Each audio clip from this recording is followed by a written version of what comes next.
Hey guys, നമുക്ക് ഇന്നൊരു medical ക്യാമ്പിന് പോവാം. ഞാനിപ്പോ BMS ഫൈനൽ ഇയർ ആയിട്ട് ഞാൻ ആദ്യമായിട്ട് ഒരു മെഡിക്കൽ ക്യാമ്പിന് പോകണമെന്ന് പറഞ്ഞാൽ നിങ്ങൾക്ക് വിശ്വാസം വിശ്വസിച്ചേ പറ്റുള്ളൂ. ഞാൻ ആദ്യമായിട്ടാണ് പോണേ. അതെന്താ അങ്ങനെയെന്ന് ചോദിച്ചാൽ എനിക്കും അറിയില്ല. എന്തോ മെഡിക്കൽ ക്യാമ്പ് ഉള്ള സമയത്ത് എനിക്ക് ഒഴിവുണ്ടാവില്ല, നിനക്ക് ഒഴിവുള്ള സമയത്താണെങ്കിൽ മെഡിക്കൽ ക്യാമ്പ് ഉണ്ടാവില്ല. നമുക്ക് ഇപ്രാവശ്യം എന്തായാലും മെഡിക്കൽ ക്യാമ്പ് നെന്മണിക്കര എന്ന് പറഞ്ഞ സ്ഥലം. നെന്മണിക്കര എന്ന് പറഞ്ഞാൽ അതിമനോഹരമായ ഗ്രാമം.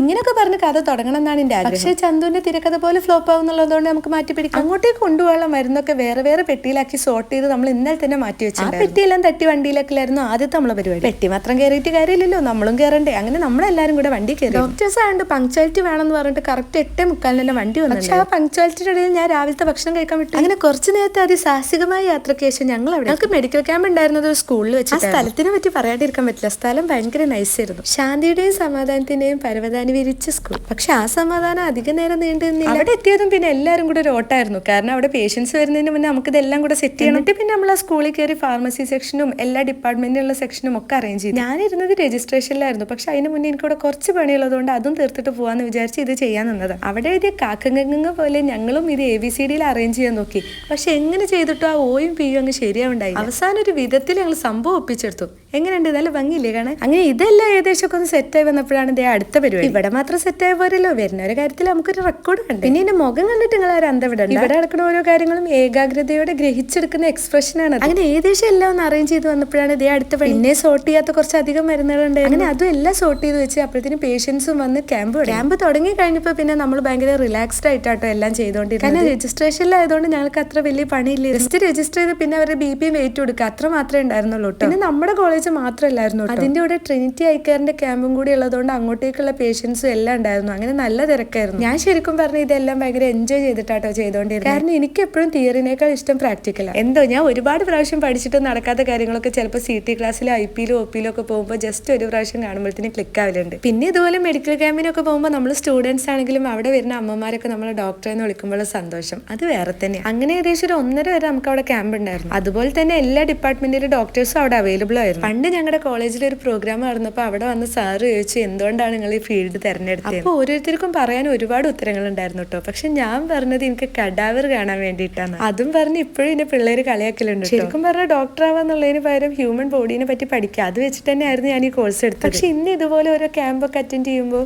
നമ്മളടുത്ത് ഒരുപാട് പേര് വന്നിട്ട് ഇതാണ് എന്റെ പ്രശ്നം എന്നൊക്കെ പറയുമ്പോൾ അതൊന്ന് ട്രീറ്റ് ചെയ്യാൻ പറ്റിയില്ലെങ്കിൽ പോലും അതിന്റെ എന്തെങ്കിലുമൊക്കെ ഒരു ഭാഗമാവുമെന്ന് പറഞ്ഞാൽ ഭയങ്കര സന്തോഷം തന്നെയാണ്. അങ്ങനെ ഒട്ടും അറിയാത്ത ഒരുപാട് മനുഷ്യരുടെ ഇടയിൽ കുറെ സമയം ഞങ്ങൾ ചെലവഴിച്ചു. പിന്നെ ഇതായിരുന്നു ഞങ്ങളെ ഫാർമസി സെഷൻ. അവിടുത്തെ കാര്യം പറയണ്ട, അവിടെ വെറും ഓട്ടായിരുന്നു. അതിന്റെ ഇടയിൽ കൂടെ ഒരു മീഡിയയിൽ ചേട്ടൻ വന്ന് ഞങ്ങൾ വീഡിയോ ഒക്കെ എടുത്തിട്ടുണ്ടായിരുന്നു. NCTV എന്നായിരുന്നു ആ ചാനലിന്റെ പേര്. പിന്നെ എന്തായാലും വന്നതല്ലേ, അപ്പൊ ഞാൻ എന്റെ ചാനൽ ചേട്ടനും കാണിച്ചു കൊടുത്തു. പിന്നെ ഏകദേശം ഒരു 1.5 ഒക്കെ ആയപ്പോൾ ആളൊക്കെ ഒഴിഞ്ഞ് ഞങ്ങൾ എല്ലാവരും ഫ്രീ ആയി. ഇതാണ് ഐഷനെ പിന്നെ ഞാൻ പരിചയപ്പെടുത്തേണ്ട കാര്യമില്ലല്ലോ. എന്റെ എല്ലാ വീഡിയോയിലും വിക്രമാദിത്യനും വേതാളം പോലെ ഞങ്ങൾ രണ്ടുപേരും ഒപ്പം ഉണ്ടാവും എന്നാണ് എന്റെ അമ്മച്ചി പറയല്. അതിന്റെ അടുക്കുള്ള ഈ കുലങ്കുശമായ ചർച്ച കണ്ട എന്തോ വലിയ കാര്യം ചർച്ച ചെയ്യാന്നൊക്കെ നിങ്ങൾക്ക് തോന്നും. പക്ഷെ അത് അങ്ങനെ ഒന്നുമല്ല. ഒരു സുഡോക്ക് കളിക്കുന്നതിന്റെ ഇടയ്ക്ക് വിട്ടുപോയൊരു നമ്പർ എങ്ങനെ പൂരിപ്പിക്കാന്ന് തല പുകഞ്ഞ് ആലോചിക്കുന്ന ഞങ്ങളുടെ സാറാണ്. ഇവരുടെ ടെൻഷൻ കണ്ട് ഈ സുഡോക്ക് ഉണ്ടാക്കിയ ആളുടെ മനസ്സും വയറും ഒരുപോലെ നിറയും. കാരണം അത്രയും കോൺസെൻട്രേഷൻ ആയിരുന്നു. അങ്ങനെ ആ കാര്യത്തിൽ ഒരു ഏകദേശം ഒരു തീരുമാനത്തിലെത്തിയതിന് ശേഷം ഞങ്ങൾ എല്ലാവരും കൂടെ ഭക്ഷണം കഴിക്കാം. ക്യാമ്പ് കഴിഞ്ഞ് അവരുടെ വകയായിരുന്നു കേട്ടോ ഞങ്ങൾക്ക് എല്ലാവർക്കും ഭക്ഷണം.